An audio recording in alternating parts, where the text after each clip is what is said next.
yard. It could be any office in any industrial park in any state in America. But what's remarkable about the view from behind Phil's desk has nothing to do with what's outside his window. It's on those monitors. Spread out in his desktop array of glowing multicolored pixels is a vista of cyberspace equal to, say, the state of Texas. One of the inventions SRI pioneered was the Internet. The research center is a cornerstone of the global phenomenon. It owned one of the first two computers formally linked together in 1969, the first strand of a web that today links billions. This was more than 2 decades before Al Gore popularized the term information superhighway. There at the genesis, every computer that connected to the nascent network was assigned its own 32-bit identity number or IP address, represented in 4 octets of ones and zeros. Today, the sheer size of the Internet has necessitated a new system that uses 128-bit addresses. SRI ceded authority for assigning and keeping track of such things years ago, but it retains ownership of a very large chunk of cyberspace.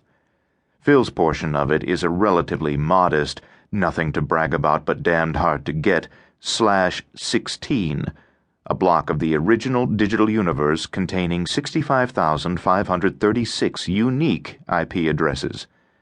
In other words, the last 2 octets of its identity number are variable, so that there are 2 to the 16th possible distinct addresses, one for each potential machine added to its network. It gives him what he calls a large contact surface on the Internet.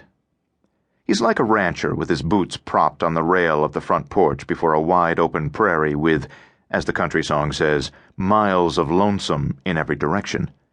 It's good for spotting intruders.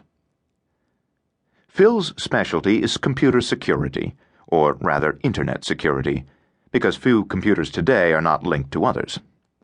Each is a part of a network tied to another larger network that is in turn linked to a still larger one, and so on, forming an intricate invisible web of electrons that today circle the Earth and reach even to the most distant parts of our galaxy, if you count those wayfaring NASA robot vehicles sending back cool snapshots from mankind's farthest reach into space. This web is the singular marvel of the modern age, a kind of global brain, the world at everyone's fingertips. It is a tool so revolutionary that we have just begun to glimpse its potential, for good and for evil. Out on his virtual front porch, Phil keeps his eyes peeled for trouble. Most of what he sees is routine, the viral annoyances that have bedeviled computer users everywhere for decades, illustrating the principle that any new tool, no matter how helpful, will also be used for harm. Viruses are responsible for such things as the spamming of your inbox with come-ons for penis enlargement or million-dollar investment opportunities in Nigeria. Some malware is designed to damage or destroy your computer, or threaten to do so unless you purchase a remedy, which turns out to be fake. When you get hit, you know it.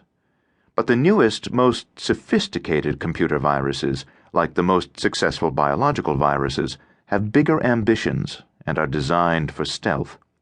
They would be noticed only by the most technically capable and vigilant of geeks. For these, you have to be looking. Anything new was enough to make Phil's spine tingle.